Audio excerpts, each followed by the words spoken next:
naquilo que Jesus disse que um dia vai se cumprir, para que possamos estar firmes e ter a certeza que a palavra de Deus é fiel.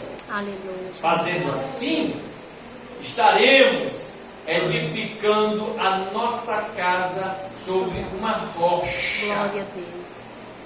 E aí, como diz o próprio Jesus, lá em Mateus, no capítulo 7, no finalzinho do Sermão do Monte: se a casa estiver edificada sobre o alicerce, sobre a rocha, ainda que venham os ventos, os rios batam com ímpeto contra aquela casa, ela não cairá, porque está edificada sobre a palavra. Quando a palavra está no coração, nós não seremos impactados por aquilo que é contrário à palavra de Deus. Se a palavra estiver no coração, nós vamos ter estrutura psicológica e espiritual para lidar com os contratempos e os reveses. Maria Madalena e muitos dos discípulos, como não guardaram a palavra, não guardaram a certeza que Jesus Cristo tinha dado da sua ressurreição, eles foram abalados, eles ficaram abalados diante do reveses. E mesmo Maria Madalena vendo todos os sinais que comprovavam a ressurreição de Cristo, ainda houve angústia, ainda houve choro, ainda houve questionamento. Ela está conversando com o próprio Jesus Cristo, mas a incredulidade está tampando suas percepções e ela não consegue enxergar o Filho de Deus que está ali vivo, ressurreto, vitorioso. Aleluia. É o Deus dela que venceu a morte. O versículo 16, irmãos, diz que Jesus ele vai ser mais íntimo. Ele vai ser mais íntimo. E aí é só ele sendo mais íntimo que ela consegue entender. Olha o versículo 16. Disse-lhe Jesus, Maria. Jesus chamou ela pelo nome. Maria. Isso mostra intimidade. Jesus chama ela pelo nome de forma íntima, como se estivesse dando a ela uma senha identificatória, dizendo: sou eu estou conversando com você, eu ressuscitei, sou eu, seu mestre Jesus. Ele diz: Maria. Aí ela, voltando-se, ela diz em hebraico Rabuni, que quer dizer meu grande mestre.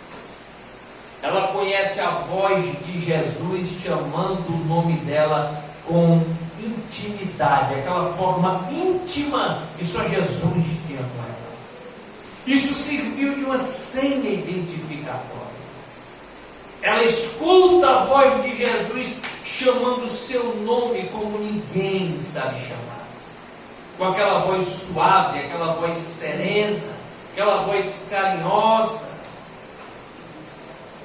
E ela diz Raboni, ou seja, meu grande mestre, meu mestre. E parece, o versículo não diz, mas nos dá uma ideia, nos dá uma imagem. Parece que ela vai querer abraçar Jesus, porque aí ela cai em si. Ela cai em si e vê que realmente Jesus ressuscitou.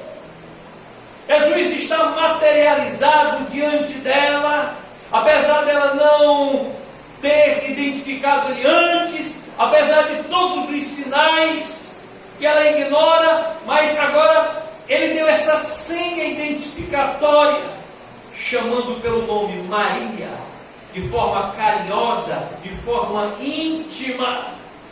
E aí, irmãos, parece que ela corre para abraçá-lo. Aí Jesus diz assim: não me detenhas. Olha o que é que ele diz: não me detenhas, pois ainda não voltei ao Pai, mas vai ter com meus irmãos e dizer-lhes: eu volto para meu Pai e vosso Pai, meu Deus e vosso Deus. Quando Maria corre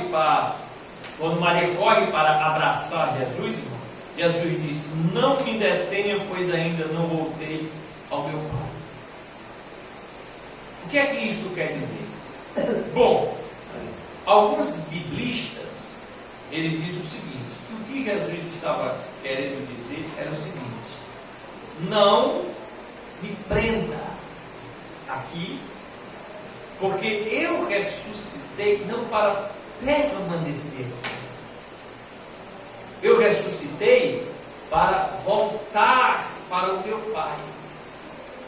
Porque a alegria tanto de Maria Madalena como dos discípulos era tão grande que eles chegaram a cogitar, segundo alguns biblistas, a cogitar a possibilidade de Jesus ficar permanente ali com eles. Mais uma vez, eles, diante da emoção de Jesus ressuscitado, diante da alegria, diante do gozo, que isso poderia acontecer com qualquer um, obviamente, qualquer um de nós teríamos este sentimento. Porque imagine você, Jesus, o seu mestre, você andou com ele, ouviu de perto os ensinos, viu os seus grandes milagres e prodígios. Ele morre, e aí vem a tristeza, vem a dor, vem a angústia, vem o pranto de perdê-lo. E agora você sabe que ele ressuscitou. O que você quer é abraçá-lo. Obviamente que você vai ter o desejo que ele permaneça ali com você. Este foi o sentimento que os discípulos tiveram. Por isso que Jesus disse: não me detenha, pois ainda não voltei ao meu Pai. Jesus está dizendo: eu ressuscitei, mas não para ficar permanente, porque Jesus fica ainda alguns dias com os seus discípulos. Alguns estudiosos, dizem que Jesus ali realizou ainda milagres, prodígios. Do próprio João cita isso, que Jesus ainda, depois de ressuscitado, realizou alguns milagres na presença dos discípulos. Só na presença dos discípulos. Para os discípulos e para os seus seguidores ali, como as mulheres. Uma certa feita eu vi um irmão pregando sobre Jesus ressuscitado, e ele, de forma equivocada, disse que quando Jesus ressuscitou, o ministério público de Jesus continuou. Jesus continuou a pregar publicamente, Jesus continuou a fazer milagres na presença de todos em Israel. Não, isso é um equívoco, a Bíblia não diz isso. Agora, João diz aqui, e aí a gente vai ver mais na frente, que Jesus fez sim muitos milagres entre os seus discípulos depois que ressuscitou, mas só os seus discípulos presenciaram. Depois que Jesus Cristo ressuscita, ele ressuscita só para os seus discípulos, dá aquelas instruções. Que instruções são essas? Instruções que os discípulos deveriam ir por todo mundo, deveriam pregar o Evangelho, batizar os novos convertidos em nome do Pai, do Filho e do Espírito Santo, mas que antes de saírem para pregar, eles deveriam permanecer em Jerusalém, conforme está escrito no livro de Atos, capítulo 1. Eles deveriam ficar em Jerusalém até que do alto descessem sobre eles o revestimento de poder que os capacitaria para a pregação do Evangelho. Então, Jesus deu essas instruções, entre outras, no convívio que esteve com os discípulos após a ressurreição. Mas Jesus não saiu mais publicamente pregando, não, seu ministério público já havia terminado. Agora aqui é o Cristo ressurreto, é o Cristo vitorioso, é o Cristo que venceu a morte, que vai estar alguns dias com os discípulos, mas que retornará ao seu estado pleno de Deus, de glória, se assentará à destra do Pai, intercederá pela sua igreja, enquanto ela estiver aqui realizando sua missão de evangelização, sua missão de pregação. E até hoje ele faz isso. Até hoje ele intercede por nós. Até hoje ele nos ajuda. Até hoje a sua presença é real no meio da sua igreja, preparando a sua igreja, capacitando a sua igreja, dando autoridade à sua igreja, no exercício do ministério da igreja. Jesus está presente. E aí, irmãos, ele diz que Maria Madalena vai ter com os irmãos. Que irmãos são esses? Os demais discípulos. É o que diz o verso 17. Diz assim: vai ter com meus irmãos e diz-lhes: eu volto para meu Pai e vosso Pai, meu Deus e vosso Deus. Ou seja, vai avisar os demais que eu ressuscitei gloriosamente. Os irmãos aqui são discípulos, e Jesus trata como irmãos.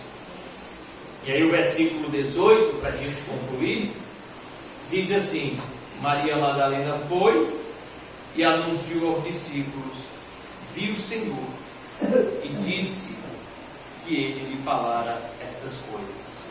Maria, em obediência a Jesus Cristo, ela vai e anuncia os discípulos. Ela diz: olha, eu vi a Jesus ressuscitado, eu vi ele, e ele me falou tudo isso que eu falei a vocês. E ela transmite aos demais discípulos tudo que Jesus Cristo, irmão, falara a ela.